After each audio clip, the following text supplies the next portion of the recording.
On example 1310, they have a string that's vibrating in the first harmonic mode. That means it's vibrating with the perfect frequency to produce this standing wave with an antinode at the middle and two nodes at the end. It says the string is 1.3 meters in length, and it has a frequency of oscillation of 7.8 hertz. They ask for the wavelength and the speed. Well, the wavelength that they're showing here is half a wavelength. If I want to show you the full wave, I'd have to have you use your imagination and go over there something like that. Now, that means that the fundamental wavelength is 2 times the length of the string. And so we're going to go 2 times that 1.3 meters, and that's going to give us the 2.6 meter wavelength number 1. Now, what's the speed of the waves? The wave speed, as we've known for a long time, is the wavelength times the frequency. Now, it's a corresponding wavelength and frequency. So that means that wavelength 1 and frequency 1 multiplied together will give you the wave speed. Wavelength 2, frequency 2, 3, 3, and so forth. Here we're dealing with wavelength and frequency 1, the fundamentals. So I'm going to take the fundamental wavelength, 2.60. I'm going to multiply by the fundamental frequency. They told me that was 7.80 hertz. And whenever I do that, I get 20.28, 20.3 with significant figures, meters per second. Now, in the follow-up on number 47, they say, suppose the waves had a speed of 22 meters per second rather than 20.3. What's frequency of the first harmonic in this case? Well, it is going to be different because the wave speed's different. Just in passing, I'll say, how would you get the wave speed to be different? Stop the video for a second and come up with an answer to that. Okay, we're back again. I hope that you said to get a different wave speed, you would either make the string more tense, that is, make it stretched a little bit farther, or you'd have to switch the string out for a string that was thinner for the same amount of length. Remember that the wave speed on a string is the tension divided by the mass per unit length, or linear mass density, and the square root of that quotient. That doesn't really come into play here, but it's a nice follow-up. For us, though, we're just saying that if the speed of the waves is now faster, that's still going to be equal to the wavelength 1 times the frequency 1. So frequency 1 is wave speed divided by fundamental wavelength, and so 22 meters a second by the same fundamental wavelength as before, 2.60 meters, and that's going to give us an 8.46 hertz.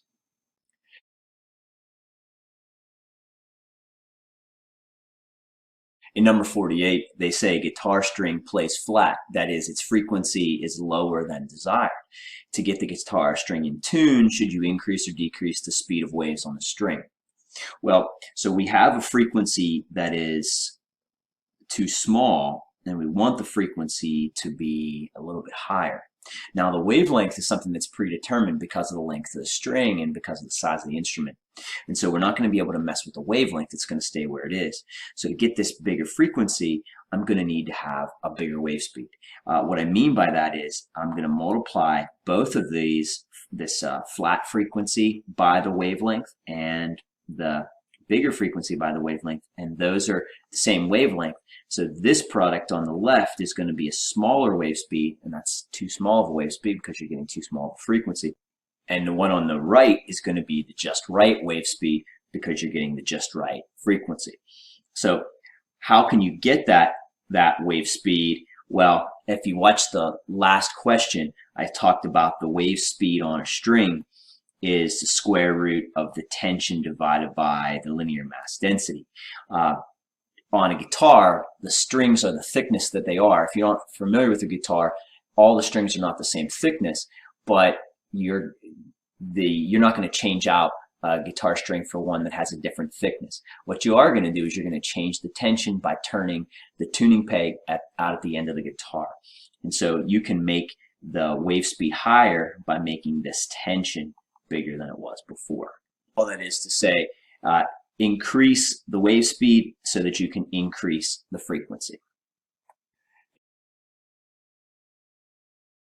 In number 50, it says, a classmate says that standing waves involve both constructive and destructive interference. Is the classmate correct? As a matter of fact, they are correct. They are correct. And if you can see from my picture over here, what a standing wave involves, it's going to be two waves that are moving at each other. They're going to be interfering, but they're the right wavelength. They're the right frequency for the conditions. And so if you watched a string that was doing a standing wave in slow motion, you would see it continue to alternate between, like in number 2, they're showing that there's actually all the destructive interference and the wave is just flat. And then half a cycle later, it's going to go like picture number 5, and it's going to show you the constructive interference happening at these antinode spots. And so it's the constructive interference is really noticeable on a standing wave, and so you start to think that it's only constructive interference, but it's actually continuing to alternate between constructive and destructive and constructive and destructive. So that classmate is correct.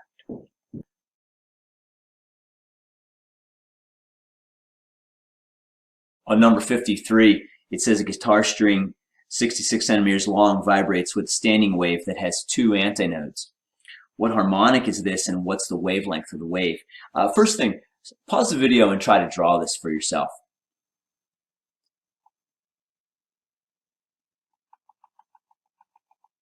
Here's what I've drawn. It's not beautiful, but there's the 2 antinode second harmonic pattern. They didn't ask this, but what overtone is this? Remember, overtones are higher frequencies that also give you resonance. And the second harmonic is the first time you get one of those higher frequencies. So this is the first overtone. And then in part B, what's the wavelength of the wave? Well, the wavelength of the wave in this case is going to be just the length of the string. The wavelength 1 is twice the length of the string, but now wavelength 2 is just the length of the string. So it's just the 66 centimeters.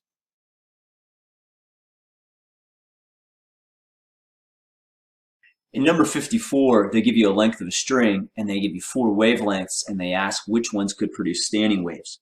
So it says that the 0.33 meter string is tied to a wall at either end.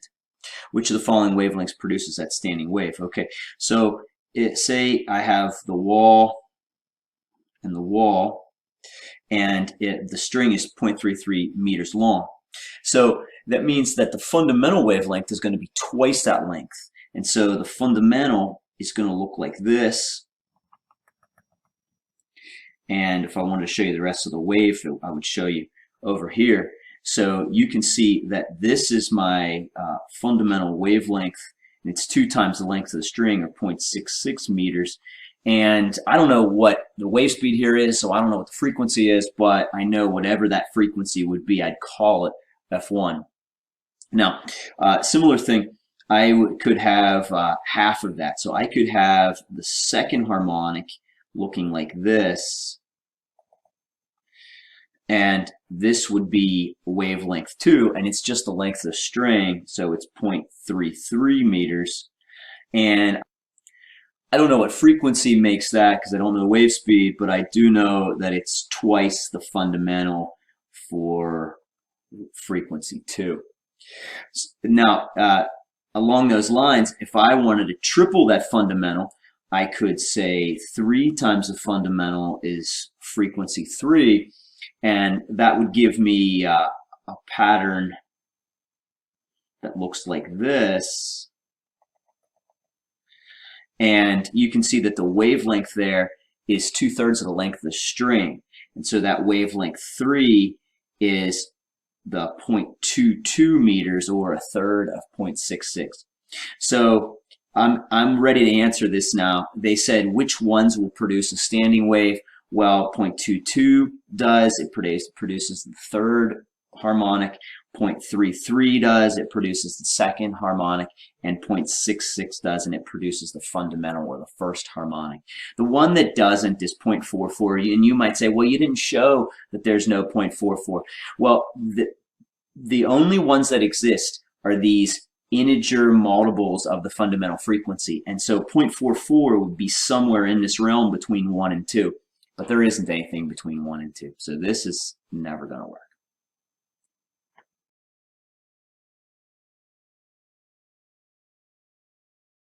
On 55, they have a string attached to either end of the wall, and they give you the fundamental wavelength of the string. And so I say wavelength 1 is 0.65 meters, and they want to know what's the separation between the two walls. Well, I've drawn this a couple times already today, but you can see that the fundamental frequency is going to produce a wave that looks like that. And so you can see that the fundamental wavelength is 2 times the distance between the walls, or 2 times the length of the string. And so that is the length of the string, or the distance between the walls, is half of the fundamental wavelength. And so that's just going to be my 0.65 meters over 2. And that's looking like 0.325 or 0.33 meters.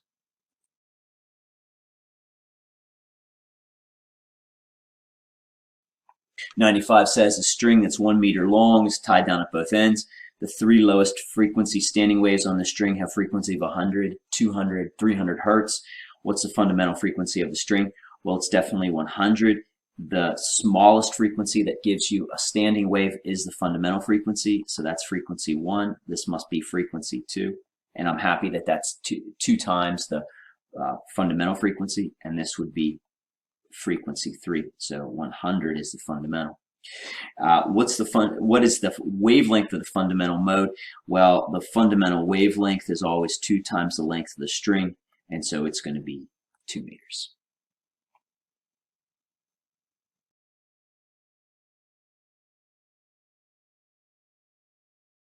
In 96, the speed of waves on a string that's tied down at both ends is 32 meters a second. Fundamental frequency for this string is 65 hertz. So 65 hertz is producing this fundamental wavelength pattern. It says, what's the length of the string? Well, I can very easily figure out the fundamental wavelength, and then the string is going to be half of that, because if I wanted to show you the fundamental wavelength, it would be all of that distance right there. So the wave speed is the wavelength times the frequency. Remember, any harmonic number you want, but it has to be the same harmonic number. And so the wave length is the wave speed divided by the frequency. And so I'll take my 32 meters a second and I'll divide by my 65 hertz. And you can get a 0.4923 meters for that. Now, again, that's way too long. That's from there all the way over to there. They want the length of the string, which is only half of that. Again, 2 times the length of the string is the fundamental wavelength, so the length of the string is half of the fundamental wavelength. So how about half of 0.4923 meters? And that'll give me 0.2462 meters, 0.25 meters.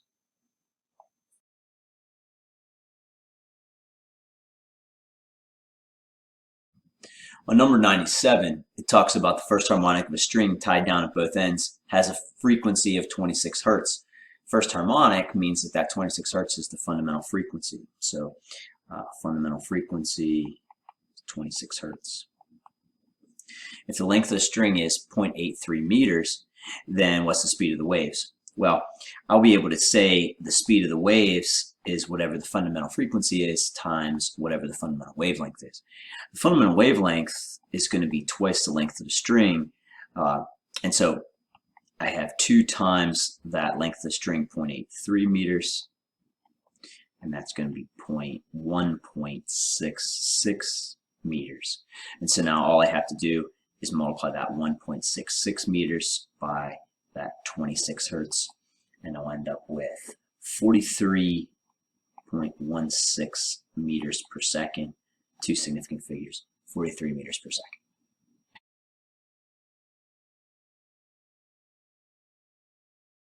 Number 98 is a good multi-step problem. They talk about a string tied down at both ends, and it has a length of 0.64 meters. It says the first harmonic has a frequency of 41 hertz.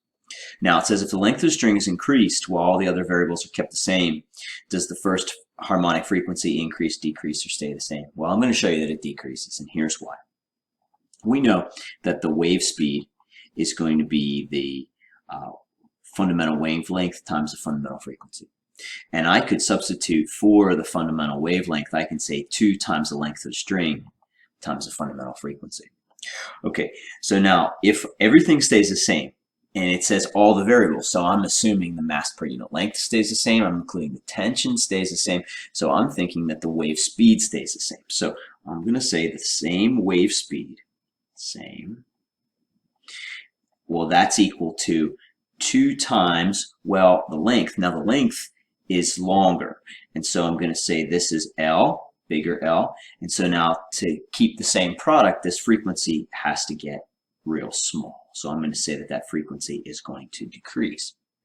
Okay, then they say calculate that frequency for the string if its length is increased to 0.88 meters. Well, the first stuff they told us about the string is going to help us calculate the wave speed, because the wave speed is going to be 2 times that length, 0.64 meters, times the fundamental frequency, 41 hertz. When you do that, you end up getting 52.48 meters per second. 2 of those are significant. Now, if I want the new fundamental frequency, I can say that the new fundamental frequency is the wave speed, which stayed the same before and after, divided by 2 times this big length. Let me call it length prime. And so I'm going to say that this is the the wave speed, 52.48 divided by 2, and now divided by the new longer length, 0.88 meters, and you get 29.8181 repeating. That's going to be 30 hertz.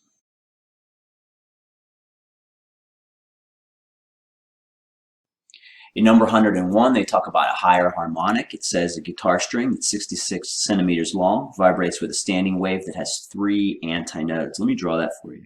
So something like so. And so I see 1, 2, 3 antinodes, and so that means that's the third harmonic. Doesn't ask it here, but that is also the second highest frequency, higher frequency that will give you resonance, so that's the second overtone. Okay, what's the wavelength of this wave? Well, a couple ways. You could say that the wavelength of this wave, well, goes to there. There's my third wavelength. And so I could say that that wavelength is 2/3 of the length of the string. Or if you were just doing it mathematically, you could say that it should be 1/3 of the fundamental wavelength, because it was from 3 times the fundamental frequency. Remember, the fundamental wavelength is going to be twice as long, and so really I'm writing 2 things that are pretty redundant here. However you get there, you're going to go 2/3 of 66 centimeters, or 1/3 of 2 times 66. However you get there, 44 centimeters.